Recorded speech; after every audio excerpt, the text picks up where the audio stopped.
Hello, beautiful humans, and welcome back to the Frequency Labyrinth. I've been having versions of the same conversation over and over lately, and what I keep hearing underneath these words is something that I want to talk about today. These people describe their day to me, and it sounds like they have been running on a treadmill for 3 years and haven't moved an inch. It's the same reactions, it's the same exhaustion, it's the same loops, same quiet, private feeling that just something isn't working. And if they're really honest, and sometimes people aren't until they've sat with me for a while, what they say is it doesn't just feel hard, it feels fragmented. Like the person who understands all of this and the person actually living their life are two different people who aren't talking to each other. And I want to talk about that gap today because I think it's real and I think it's pervasive. And the reason it persists isn't because people aren't trying hard enough. It's because we've confused understanding with change. And underneath that, there's this part that I really want to get into today. We've been treating our tools as like a destination instead of a conversation. Now, I'm a recovering tech exec. I know that treadmill extremely well. I say that without any irony at all. I know this gap from the inside out. Every year I pick a word, like many people, but I also pick a theme of the year. And my theme of the year has been the same for the last couple. And it's not just a concept to me, it's something that goes a little deeper.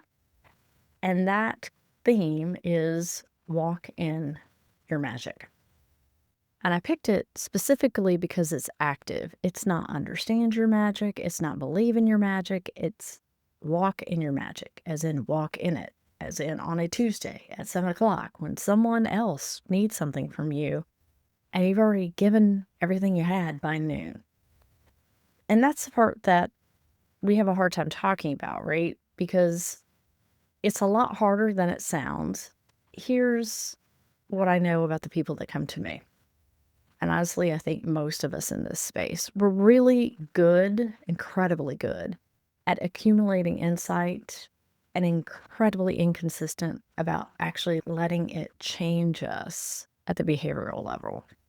And you can understand your human design, you can understand your patterns, understand astrology, understand the cycle you're in, and still be living in the exact same results if your behavior and your decisions and your moment to moment awareness isn't shifting along with that insight that you just spent thousands of dollars trying to gain.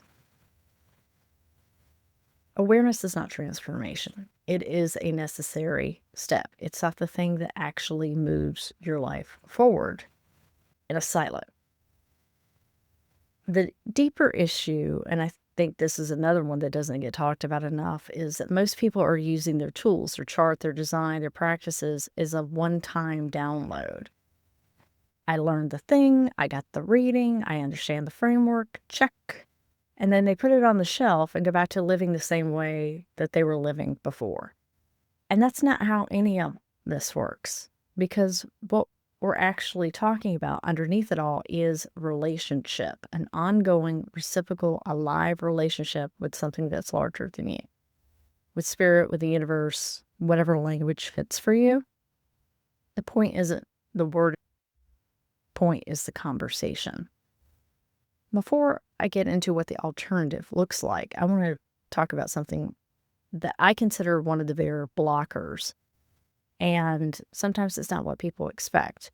It's not lack of information or even lack of desire. It's their relationship to productivity. We have defined productivity so narrowly, almost exclusively as output, as doing, as measurable results, that anything that doesn't look like that gets quietly filed under not productive. And that category for most people includes the very practices that would actually make their doing more effective, more aligned, more sustainable. The threshold pause or the morning ritual of waking up your house, the 30 seconds of staying with something that's really beautiful. None of that produces a visible deliverable, right? So it doesn't count. It doesn't count. It gets skipped every single day. And then people wonder why nothing is shifting or it isn't shifting fast enough. The I'm too busy thing is worth looking at directly because it's often not even accurate in the way that people think it is. It's not that there's no time. Everybody has the 24 hours in a day. It's that they've already decided what counts as worthwhile use of time. And being present, pausing, feeling into what your body needs, finding something beautiful, none of that made the list. The list is full of things that look productive and everything else gets cut.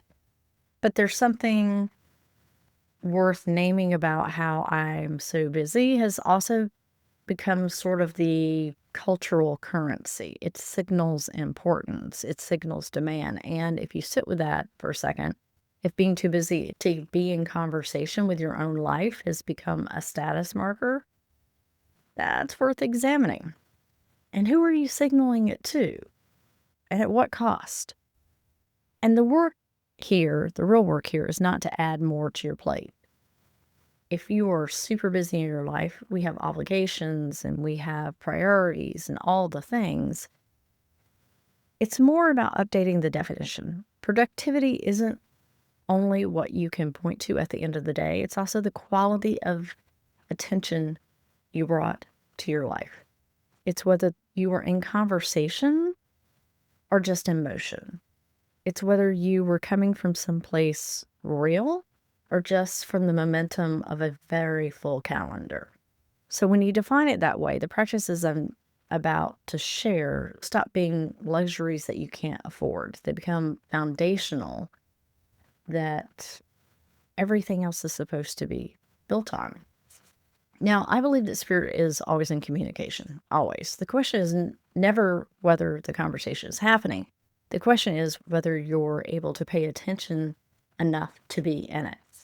And I think that this is also important to say that this isn't a passive relationship. It's not about receiving signs and feeling good about them. This is about co-creation. You have a part to play as well. Spirit is trying to move you towards something, and how you show up, the choices you make, the attention you bring, the degree to which you're actually present in your own life, that's your side of it. And spirit will try to course correct you when you drift, always. Sometimes it's a nudge. Sometimes it's a little bit more than a nudge. Sometimes it's a quiet knowing, a pattern you can't ignore anymore, a conversation that lands differently than expected. Sometimes it's louder than that, like I said. Sometimes it's the thing that you didn't see coming. Stops you in your tracks. Most of us, if we're really honest, have had both the nudge that we quietly listened to and the 2x4 we apparently needed because we weren't picking up on the quieter thing. The goal, and what I think walking in your magic means to me, is to stay sensitive enough to catch the nudge, to be in enough of an ongoing relationship with spirit that you don't need the 2x4.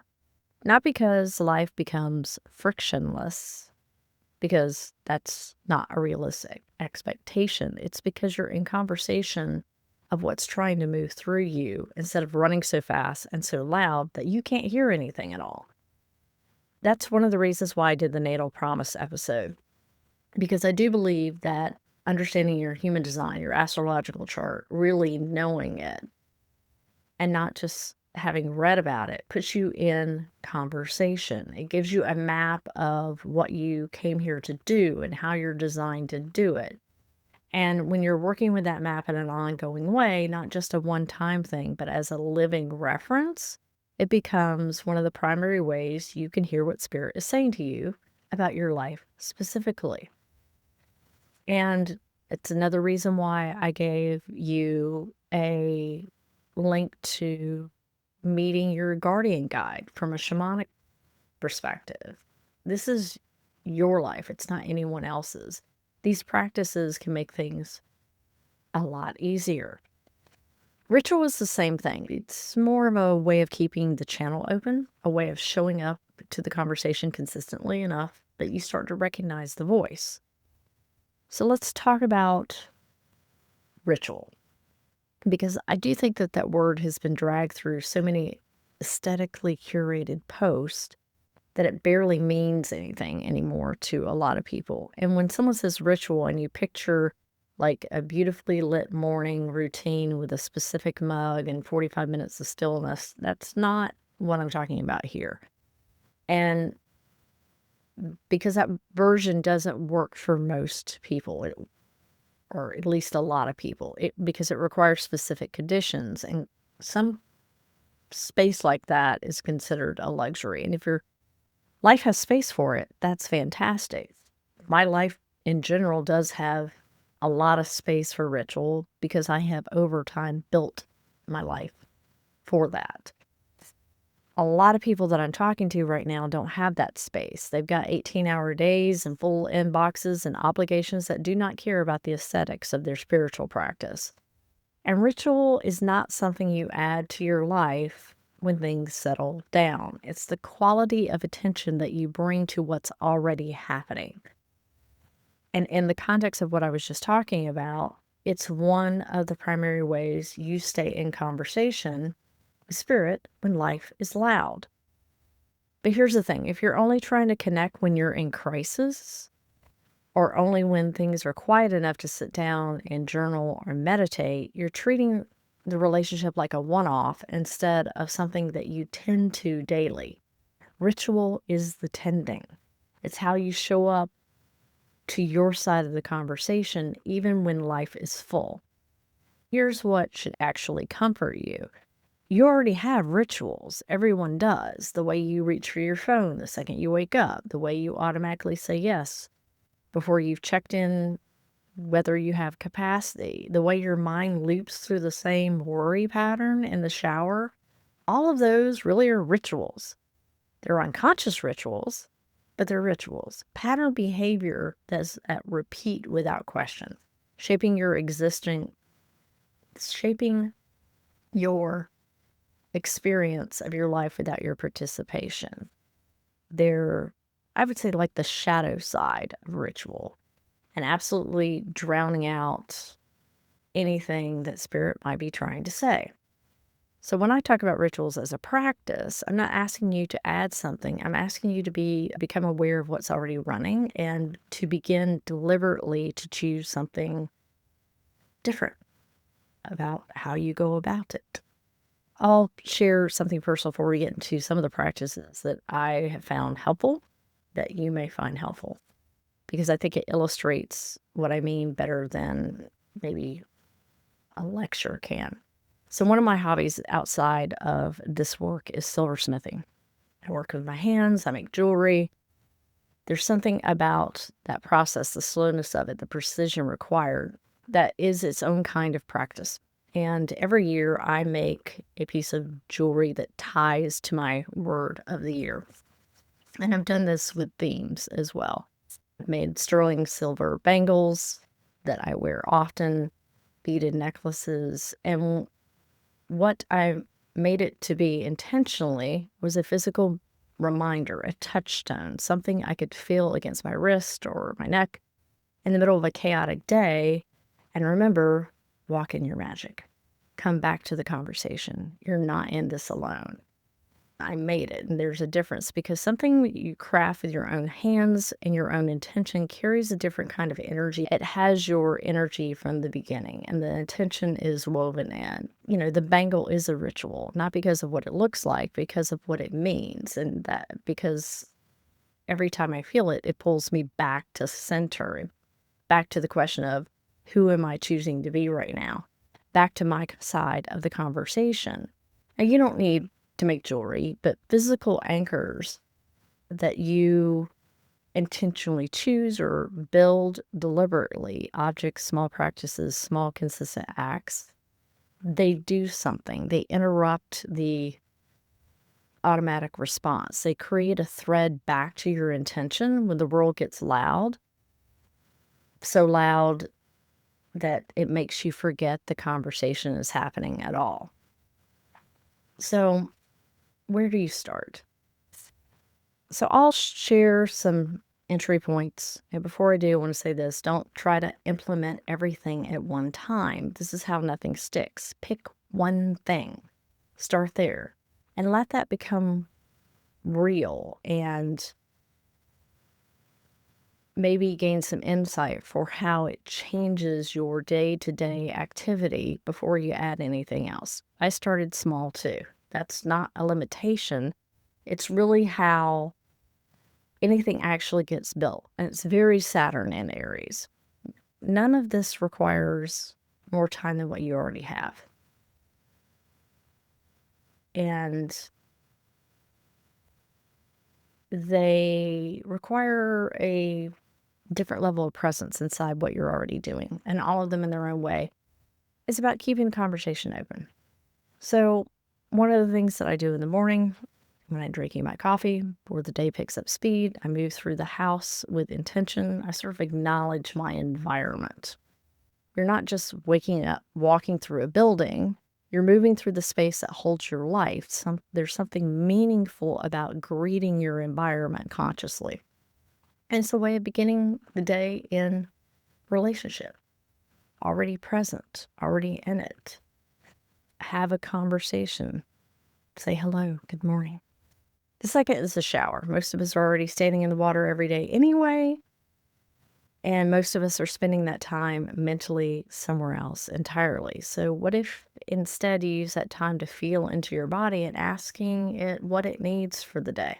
Not your schedule, not your obligations, your body. What does it actually need? And then listen. And the answer may be simple. The act of asking and waiting for a response is the practice. You're starting the day in dialogue with yourself and something larger. Ask the universe, spirit, what needs to move through me today? And see what happens. The next is the threshold. Before you start the next call, walk into the room, before you respond, you pause 10 seconds, even one breath, and ask, who am I choosing to be as I enter what comes next? This question creates space, and in that space, you have access to something that wasn't available when you were moving on autopilot. You have access to your actual authority. And for those working with human design, this is where your strategy becomes real. The generator who takes a breath before responding, rather than reacting from conditioning. The projector who pauses to notice whether there's a genuine invitation present. The manifestor moving from inner knowing rather than momentum. The reflector noticing what they're actually feeling versus what they've absorbed from the room. The threshold works for all types because it creates a space your authority needs to function. And the fourth practice, and I've said this on the podcast before, I keep coming back to it. Before you go to sleep, call your energy back to yourself through space and time. You've been everywhere today. In other people's problems, memories, the anticipation for tomorrow. This practice brings you back to yourself before you rest. It's a completion. And it's also, if you think about it, a way of saying to spirit, okay, I'm here, I'm gathered, I'm ready to receive what comes in the night. And the fifth is finding beauty. And I mean that as a practice, not just as a sign off. I sign off the podcast, find beauty every day and seek the magic in the mundane.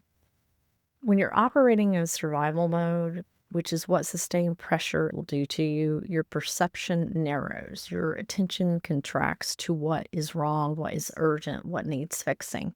And when that happens, you lose access to the wider field, which is also, not coincidentally, where spirit likes to speak.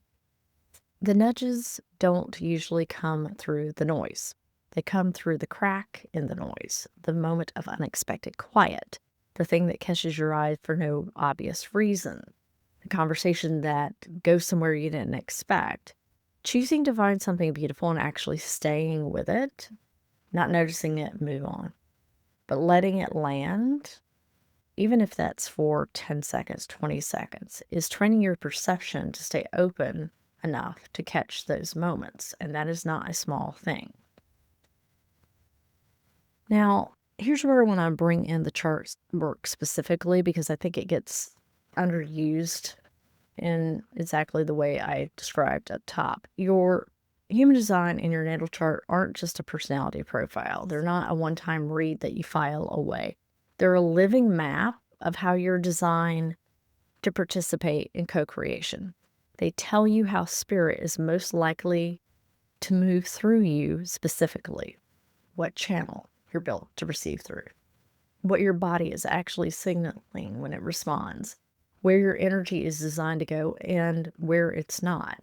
And when you're working with that map in an ongoing way, the practices I just described get much more precise. The threshold looks different for someone with emotional authority than with splenic authority. The pause means something different, and what you're listening for, or the way you're listening, is different. Calling your energy back before sleep will land differently depending on how open or defined your centers are. Asking your body what it needs in the shower means something specific if you're a sacral being with consistent access to that gut energy versus a non-sacral who needs to approach it differently. Precision matters, and you deserve precision because that is what makes life change. Now, if you've been in this work for a while and you're still feeling like you're pushing uphill, you don't have the details yet, check out the Human Design Energetic Blueprint I'll put a link to in the show notes. I want to end with a thing I promised myself I would say when I started thinking about this episode. At some point, you have to decide. It doesn't have to be dramatic.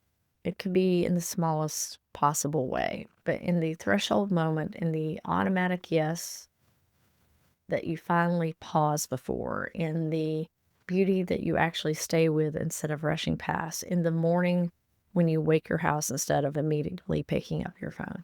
You have to decide that the conversation is worth showing up to, that your life is worth participating in consciously, that the version running on autopilot, the too busy, too loud, too fast to hear anything, is not the only available option. Because I've seen this over and over. Spirit doesn't stop communicating when you go quiet, but the messages do start to get louder. The nudge becomes a pattern, the pattern becomes a wall, and at some point you're standing in front of some rubble of something that you didn't see coming. When actually you did see it, you just weren't enough an ongoing relationship, which was trying to reach you to act on it before it became rubble.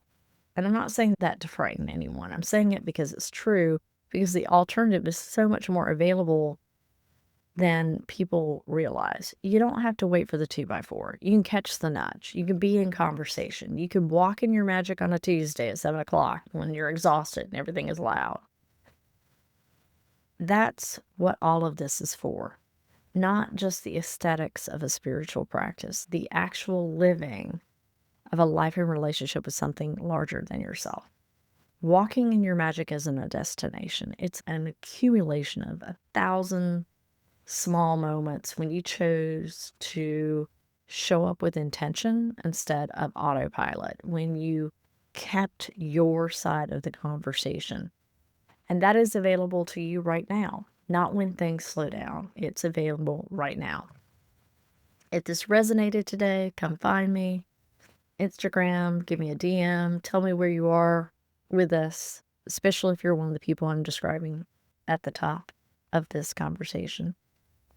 The ones that are doing everything and still feel like something's not connecting. I see you, I hear you. If you want to go actually a little deeper on your design, your chart, your blueprint, how you're specifically wired to be in this conversation, you can schedule a session with me. There's a link in the show notes. And until next time, remember to find beauty every day and seek the magic in the mundane.